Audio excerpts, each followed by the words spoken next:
nandito pa rin po tayo sa kanto ng G. Araneta at E. Rodriguez Avenue. Kaugnayan itong drainage expansion project ng DPWH at ngayong araw nga po ito ay i-inspeksyonin ng kalihim ng DPWH yung proyektong ito. Kasama natin si Secretary Vince Dizon. Secretary, good morning. Good morning. Good morning. Nako, alam mo Secretary, hindi naman lingid sa iyo. Itong lugar na ito, ang napaka-bilis bahain, ano? Tinuturo mo lang tao nga, sir. Lampas tao kasi yung tubig galing sa Tatalon, Dito lahat mo. bagsak dito Opo. So talagang nung mga nakarang taon, lampas nga tao, lampas daw ng bus eh. Yes, May bus daw na lumutang dito pero, eh. no, recently lang yan ngayon, nagkaroon dito ng expansion project. Ito, Opo. ang lalaki nung nung drainage nila. Pinagaki natin talaga, bali mahigit doble yung kapasidad Capacity. ngayon.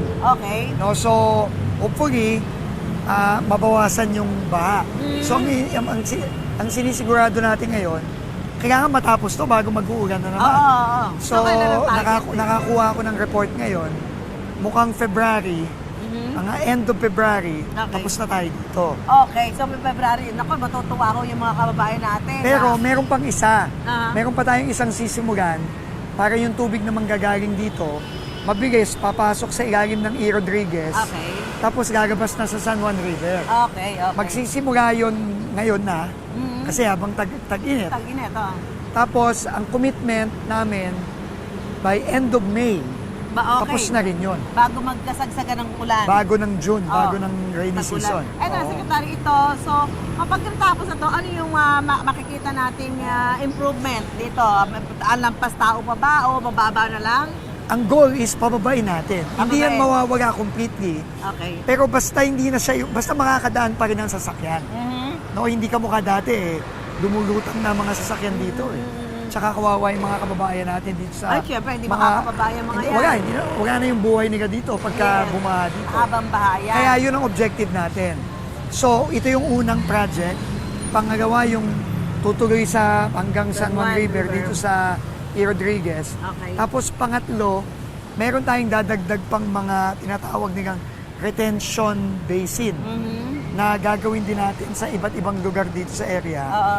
para yung tubig may pag-iipunan sa ilalim. Oo. Hindi na iiwan sa ibabaw. Oo.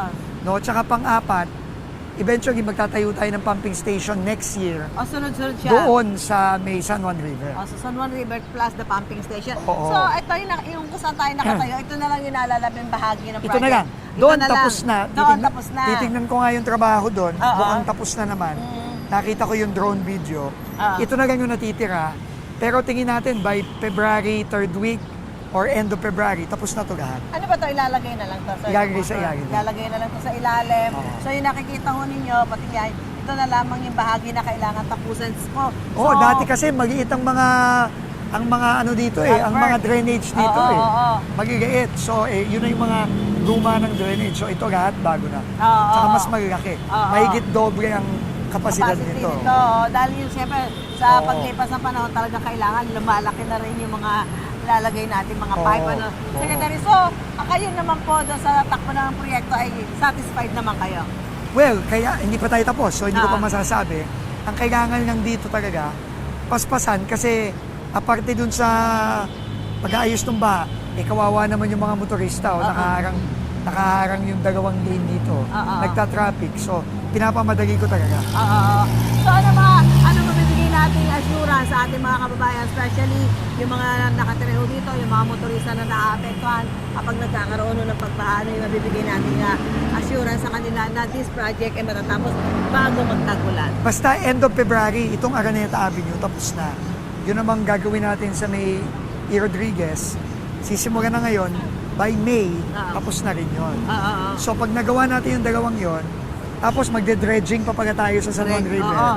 para mabilis ang daloy ng tubig, mas mabilis mawala. Oo. So hopefully, yung tatlong bagay na yon, malaki na ang may tutulong. Aha. Tapos pag nailagay pa natin yung retention pond, tsaka yung pumping station, hopefully, by next year talagang tuluyan ang mawala yung baha dito. Sana. Oo. Sana. Kaya in-inspection na yung secretary ngayon para to make sure na yung commitment Opo. na matapos by February, wala naman sila nakikita yung gumagawa sa secretary. Wala naman sila nakikita na magiging problema para mag-cause ng delay dito sa completion nito. Sa ngayon, nagdi-deliver naman yung contractor kasi talagang pine-pressure natin. Mm-mm.